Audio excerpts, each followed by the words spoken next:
Good afternoon, Imperial Valley, West Coast, East Coast. I got Maria Peinado. ¿Cómo Yes. dicen? Peinado. Como soy mexicano, I hate to spell his last name wrong.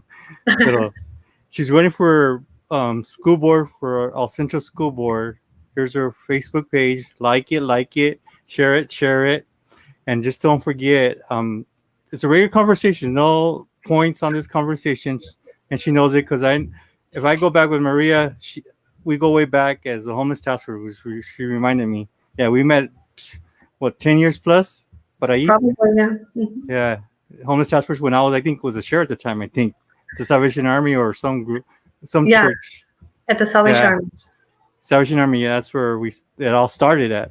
Basically, the homeless task force at the time. Now it's IVCC. But yeah, we go way back, and that's why I told you I connect to a lot of people in the valley. And the reason I'm also letting you guys know, don't forget to, if you have something negative, it's not going to be shared on this social site. Share Facebook page, YouTube page, Culture Leadership Today. It's on YouTube. You got any questions and answers you want to ask her?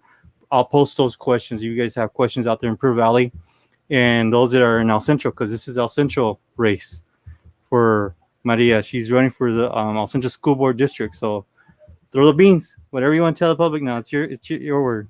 Thank you so much, Danny, for giving me the space. I really appreciate it. And I feel like I'm just having a conversation with a friend, so this is very comfortable. So yeah, I'm running for Central Union High School District Trustee for a seat on the high school school board. And this is the first time I run for public office. This is a new experience for me, and I'm very excited. I've been very involved in the community for years and years, and education is my passion. Being a resource for parents and being an advocate for youth is a passion of mine as well. So I'm originally raised in Imperial Valley. I only left Imperial Valley to go to school in San Diego. I went to University of California, San Diego, and then I returned and just got a job and started working and got married and raised a family. And I'm in El Centro. So I was actually born in Mexicali and raised in Brawley. My father is one of the original braceros that came to work in the 1950s, and he worked as an agricultural farm worker for over 30 years. So, I have that background of, the daughter of a migrant farm worker, and I'm a migrant myself. So that's really kind of informed a lot of my experience. And we grew up just on what he made working in the field. So we had to be very resourceful. I spent a lot of time in the library because that is kind of our kind of getaway. And so I learned to love books at a very early age, and it really helped me academically. And so I had a lot of support going through school, and I think that's how I was able to go to college, a four-year university, right away after high school. But I think it also has really built my empathy for those families that are struggling, those families that, there's only one source of income and they have 4 and 5 children, and they're really trying to make ends meet, and they're still trying to make sure that their children get a good education and, reach college and, improve their life. And so I think I can really relate to that experience. And so I think that's what I'm going to bring to the school board, that lived experience that I have, being raised in Imperial Valley and knowing the struggles that our families are going through. Another thing that I think really helped me going through school was my involvement in music. I was involved in band from early on, and I really loved the program. I loved music. And my son also really built a love for music, and I think that really helped him going through the school system. So I'm a huge supporter of music and the performing arts programs, from elementary all the way to high school, all the way to college. And so I want to support the programs that we have in El Centro, the band, the Great Spartan Band, the orchestra at Southwest High School, the Sabapa program, the chorus program, the theater program. We have a fantastic program for the performing arts in the district, and I want to make sure that we grow it, that we support it, especially right now during the pandemic. Our students are going through so much stress. The virtual learning is really having a mental toll on the students and the families. And so I think now more than ever, they need to have that creative outlet. They need to have a way to express themselves, to let out some of that steam, to something that's therapeutic for them. And for some of these students, music is the way to do that. So I really want to make sure that we are supporting those programs, making sure that they have everything they need to move forward, that they don't stop. And this is not the time to stop music and the performing arts. It's time to really support them and make sure that they continue and make it more robust. In addition, I'm a huge advocate for inclusion of all students in the classroom. I have the personal experience of parenting a child with special needs who went through the special education system, and I know what's working and what's not working. I really think that he, what he lived and the journey that he's going through really informed, my experience of things that we can do better, things that are working, and things that can be done better in the district. And so I'm running to be the parent voice on that board. I'm not an administrator. I'm not an educator. I don't have a background in as a teacher, but I'm a parent, and I'm a very involved parent. And I made sure that I was there with the students and the teachers, helping them, in the mariachi program, in the orchestra program. I was very hands-on with the fundraising, seeing what I could do, how could I get involved to support the students. AVID, I'm a huge supporter of AVID. I am a strong believer in those college preparedness and leadership programs for the students. So I really feel that that's the asset that I bring to the table of the school board, that parent voice, that parent voice that's reflective of, students who are involved and parents who really want their students to succeed and doing whatever they can to make sure that happens. On the special education side, what do you plan to make once you're elected? You think there are going to be more changes for special ed kids and on the board? So I really want to make sure that our students with special needs are not regressing academically, that that they're not falling behind to such a level that they're not going to be able to catch up eventually. There's probably going to be some regression in many of the students, but students with special needs it could be more pronounced. So I think right now it's very important to make sure that, if we need to bring in additional resources for them, additional staff to work with them, that we do that. We need to make sure that they're not falling through the cracks, and that we're catching them before they fall even more behind. So that's very, very important to me and close to my heart. Again, inclusion. I believe that students with special needs need to be included in all programs. They need to be included in the arts. They need to be included in sports. They need to be included in the regular classrooms as well. They need, and students will reach those levels if they're given the opportunity. I'm a big fan of Jaime Escalante from the movie Stand and Deliver. I love that movie, and I have a quote that he has that I believe that is very true. Jaime Escalante said, "If we expect kids to be losers, they will be losers. If we expect kids to be winners, they will be winners.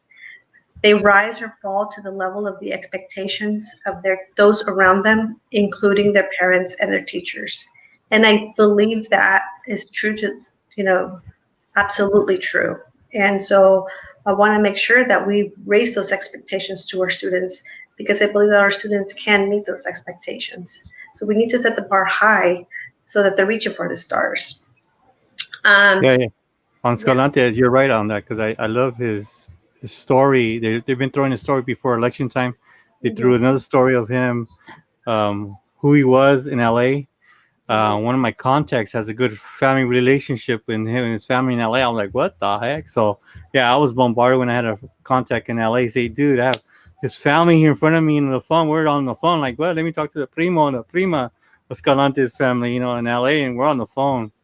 He's from Operation Repo. Everybody knows little celebrity friends up in LA. He's like, Daniel, I have him on the phone with me. Do you want to talk to him? I go, yeah, I want to talk to them on the phone. So I was talking to Operation Repo, and we're just on the phone. Like, well, the story was just mind-boggling for me because a lot of people understand that our culture is so different from other cultures. And going back to as a former Spartan, I'll never forget the day as a trader student in the traders, all special ed. They wouldn't make fun of us. All those they're in special ed. They're in the trailers. But once we came out of the trailers, we were like normal students. They were like, but once they figured out who Daniel was, the nerdy kid was helping the cholo, those from the posada with their homework. And those friends are listening to me right now. I know who they are. And they're like, dude, you helped me graduate. I said, yeah, I helped you with your homework to graduate with me because I know you were going to graduate.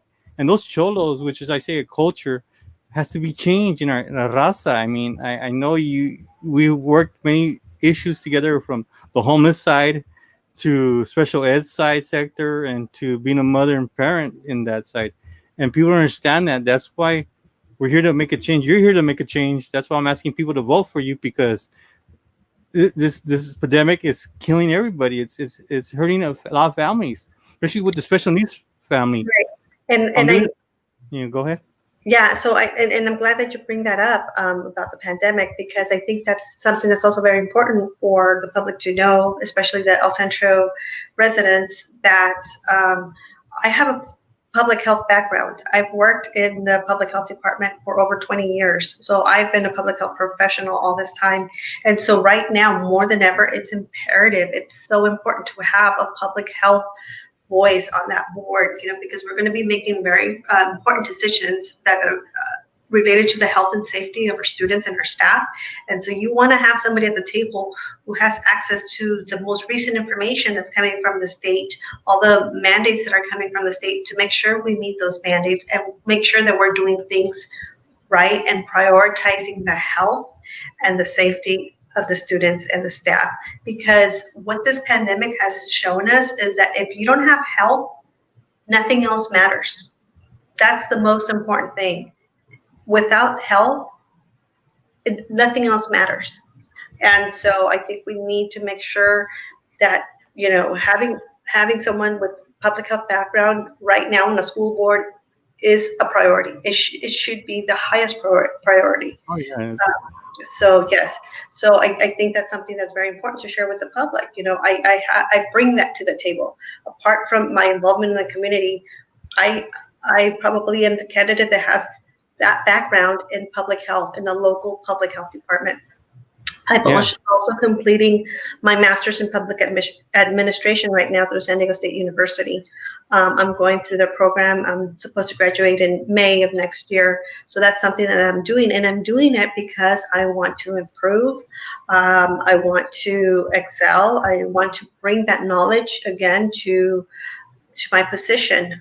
So it's not easy, and I completely empathize with the students right now because I know what it's like to be taking classes virtually. I'm going through it myself, and I really feel for them. So I think that is going to be, that's the asset that I bring. That's the experience that I'm bringing to the school board. Now that a lot of people don't know, you was the communications director for the health department. You're the communications director? So I'm the public information officer for the public health department. So my background is, and my training is majority in crisis and emergency risk communication, and how to work with the public and making sure that they get accurate messaging in an emergency or in a disaster situation.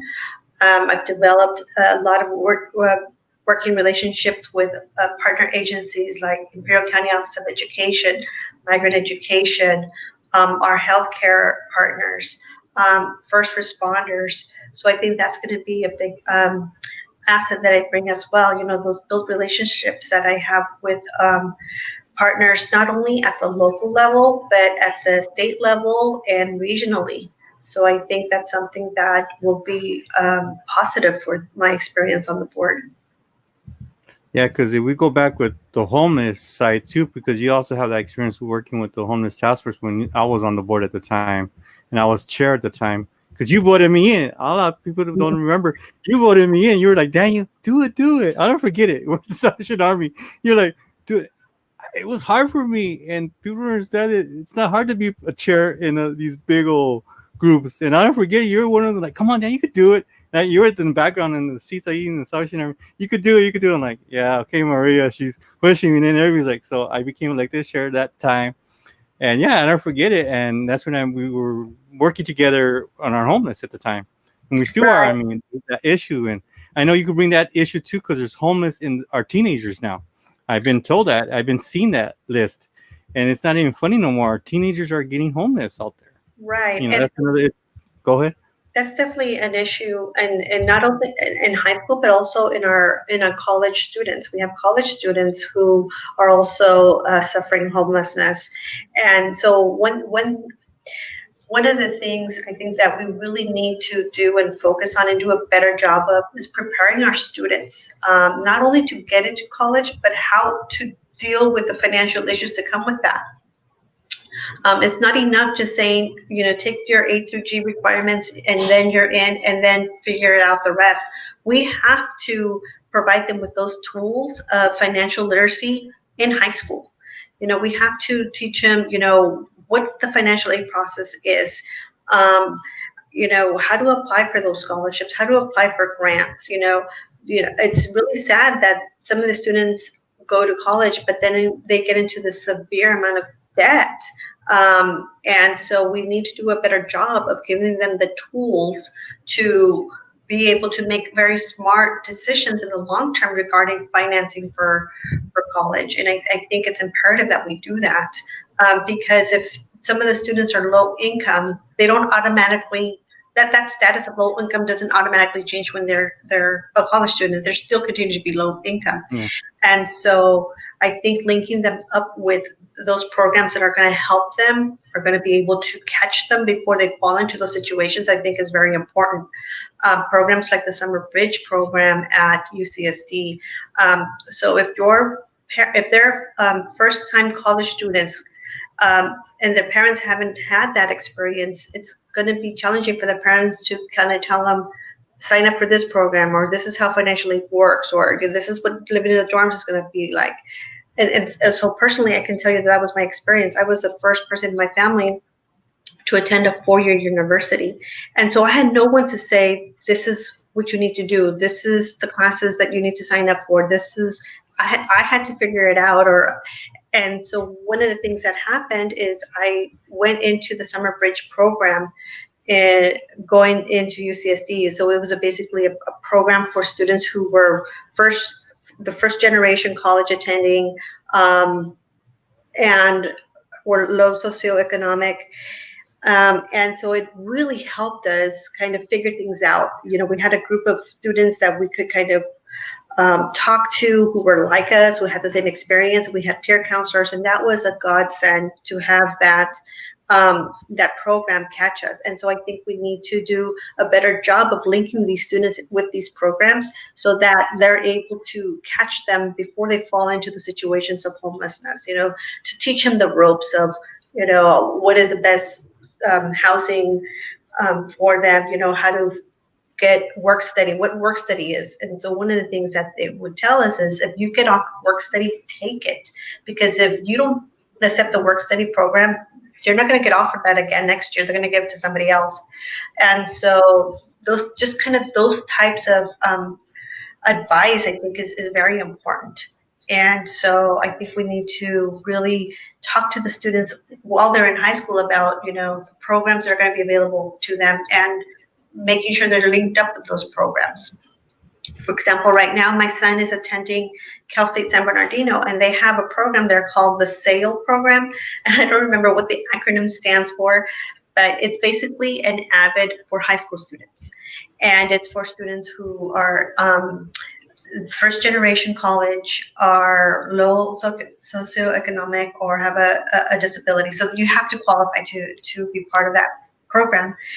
And I had heard about it, and when he first entered college, it was packed. There was no more room. So we made sure that he was on the waiting list, that he got in. So he got in this year.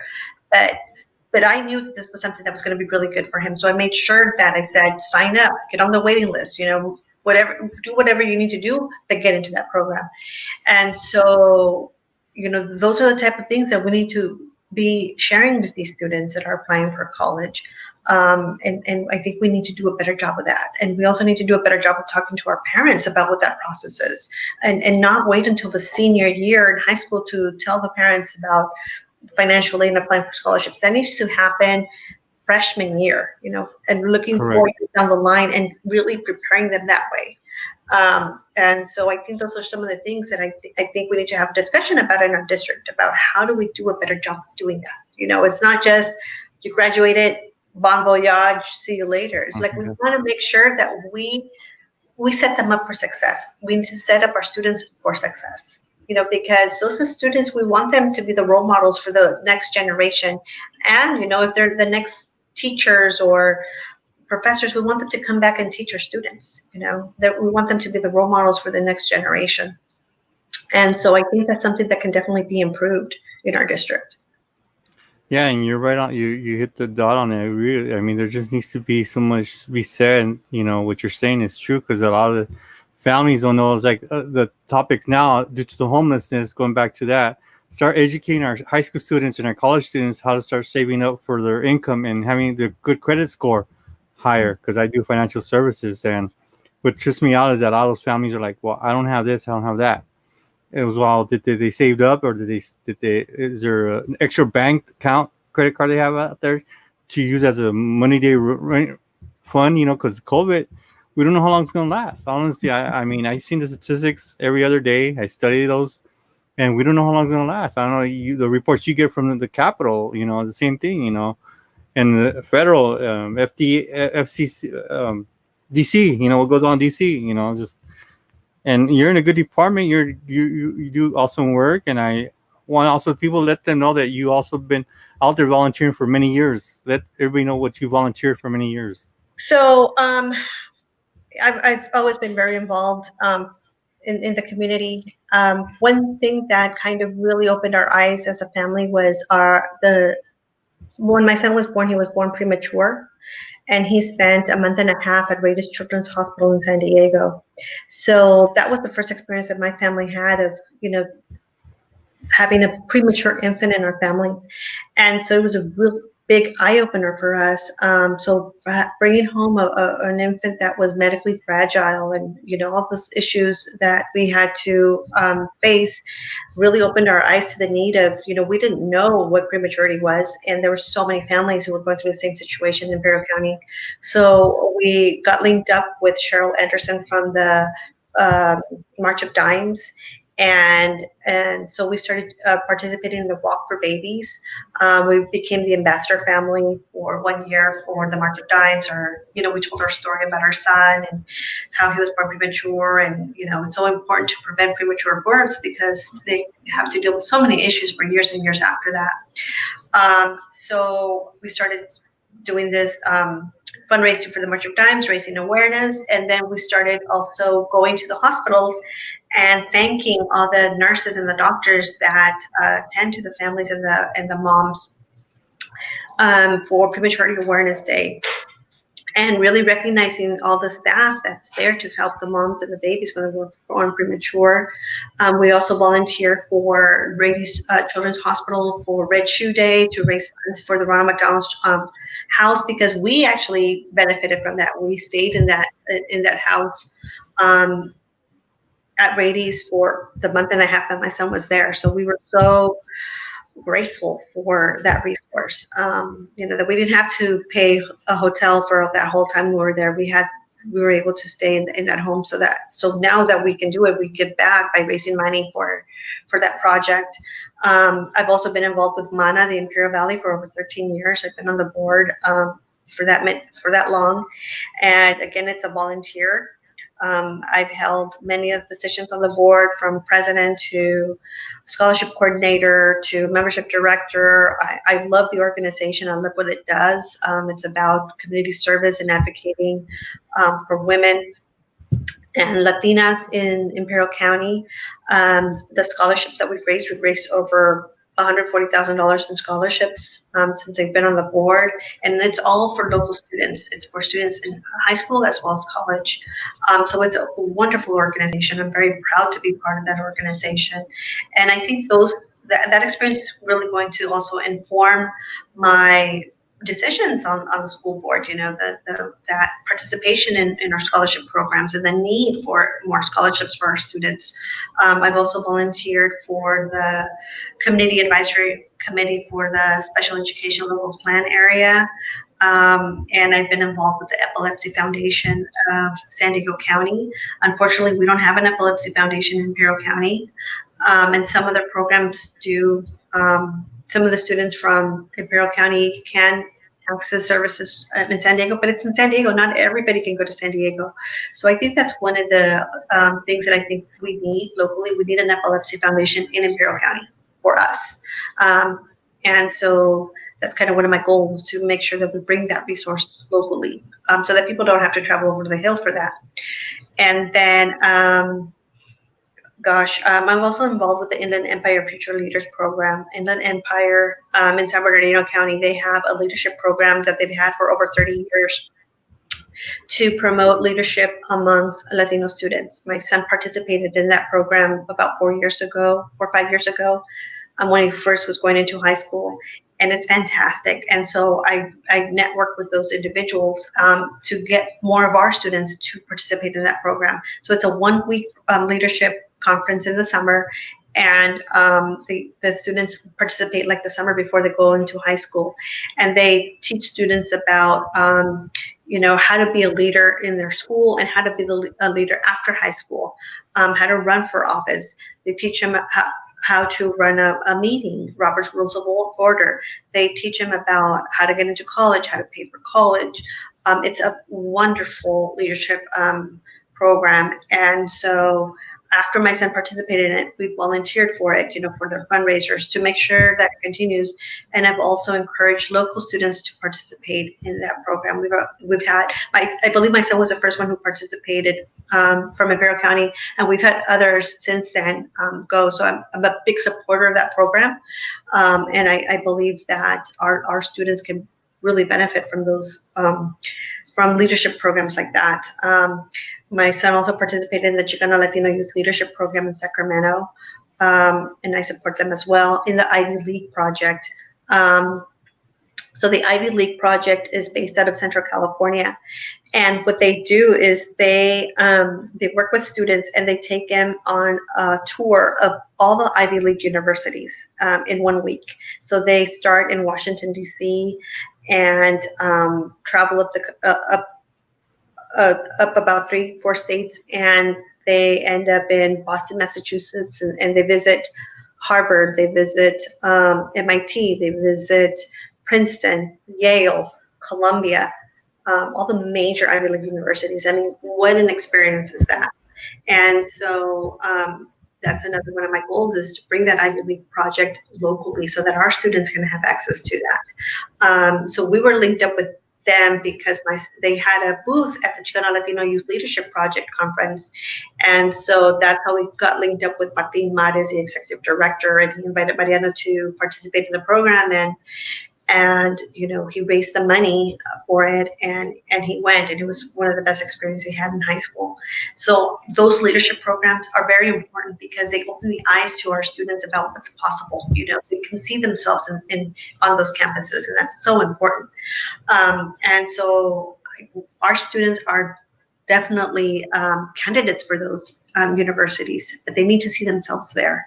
And so this is what that program does. It places the students on campus so they can see themselves being on that campus, and they have the admissions officers talk to them about what they require, what their admissions process is like. And then they also link them up with students from California who are there, who give them the tours. So they can see that there's students from California that are like them with their background, who are on these campuses, these Ivy League universities. So I really am a realist. I believe that, education is a great equalizer. And I believe that, students who want to attend a four-year university, no matter what their background is, deserve a position or a place on that university if they work for it. And so I will do everything I can to make sure that we're giving those students those possibilities and those opportunities. Now that the absentees are out, what do you want to tell everybody, the absentees, what to do? I'm telling everybody to vote. If you received your absentee ballot this week, vote this week and turn it in. Turn it in as soon as possible. And if you, for those people in El Centro, vote Peinado for Central Union High School District Trustee. So I'm on the ballot and for the city of El Centro, and I hope to earn your vote this election. The election day is November 3rd, but you don't have to wait until November 3rd to turn in your ballot. If you received your ballot this week, you can fill it out and you can either mail it back or you can turn it in one of the ballot locations that they have. And I believe in El Centro, there's one right outside the, what's it called? The County building. The county administration building. So there's a ballot box there. You can just fill it out, seal it, and drop it. That way you're done.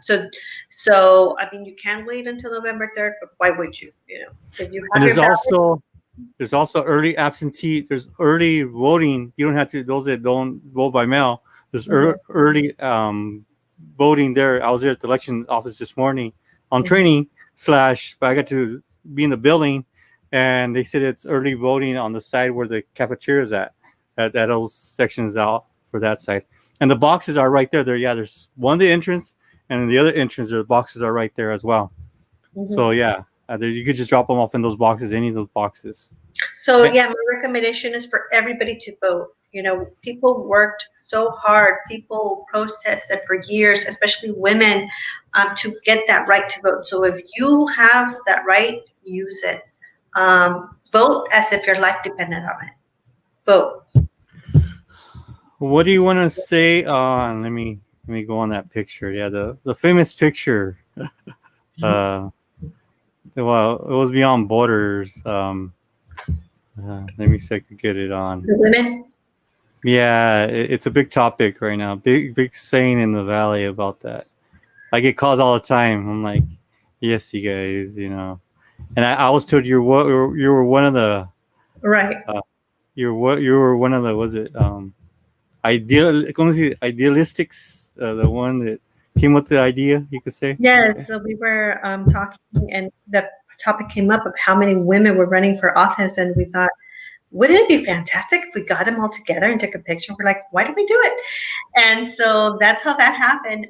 We were just sitting around, having dinner, having a conversation, and came up with this idea. And Yulil Alonso Garza and Martha Singh and myself, we said, let's try to see if we can make this happen. Unfortunately, not all 34 women who are running for public office were able to participate in the photo because some were out of town or some couldn't make it. But I thought it was so impactful to have that picture because it's historic. There's 34 women running for public office in Imperial County.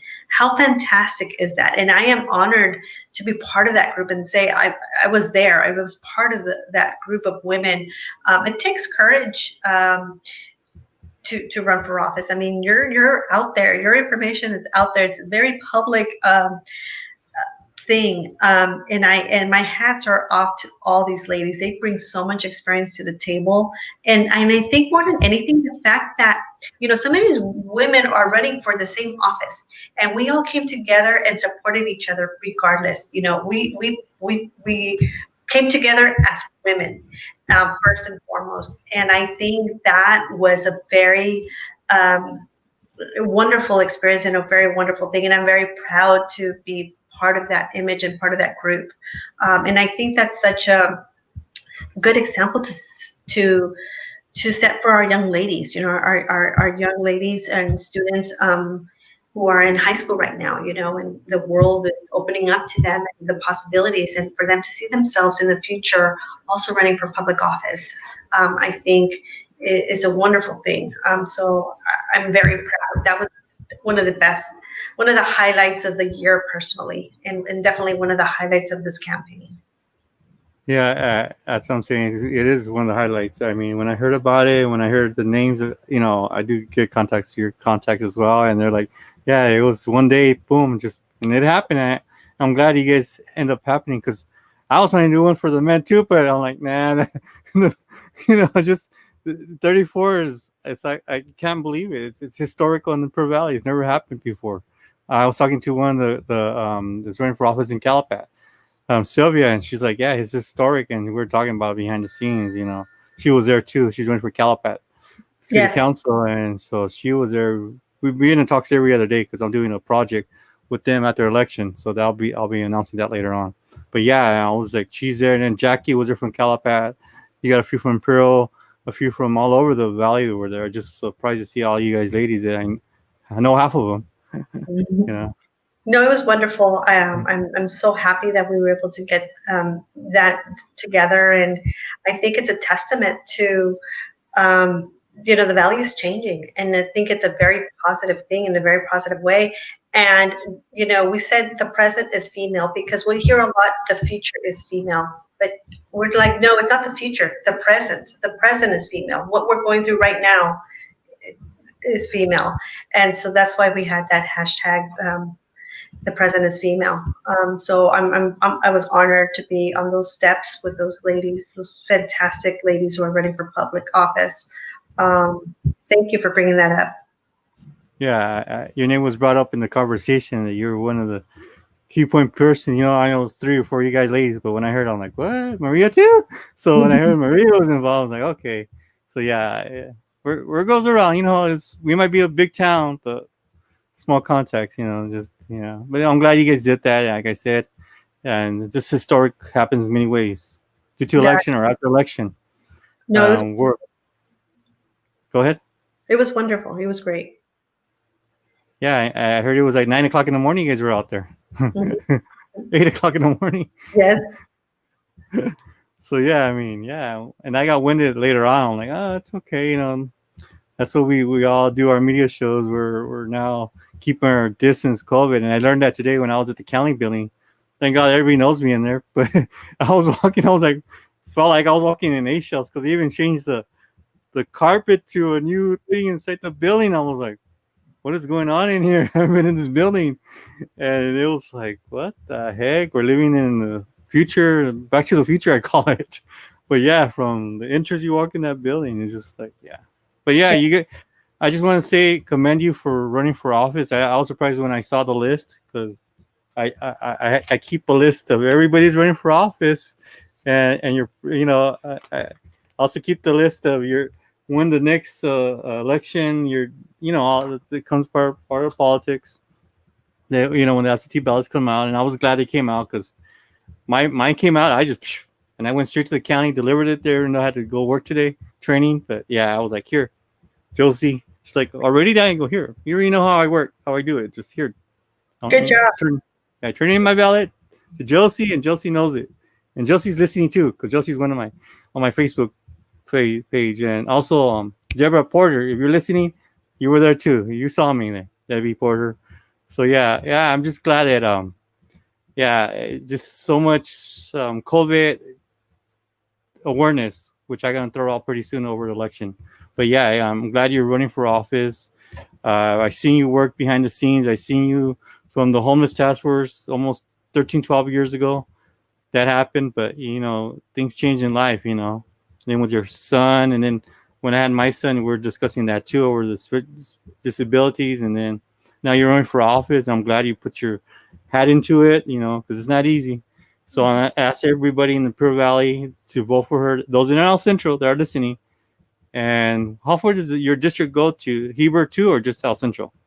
So so Heber students feed into the high schools in El Centro, as well as Heber and Sealy. Yes. Okay. So those that are going to vote for you in Heber and Sealy in El Central? Mm-hmm. Yes. So I got my Heber Sealy students and my Sealy students, friends. That you listening? Don't forget to vote for Maria because she's your candidate. That's all I gotta say. And I know her very well. I seen her. She does her work. You know, she's not for special interest. She's there for the people. I seen her for the people, for the raza, and those are my friends in Sealy listening. Those in Hebert listening. Don't forget to go for her, and those in El Centro, of course. El Centro, don't forget what happens in El Centro. That's just El Centro. Thank you, But Dan. yeah, what do you want to say for last word? You know, we're down to 40 minutes down. So what do you want to say? So Anything? just want to remind the community that I'm here. Let me give you my website. My website is electpeinado.com.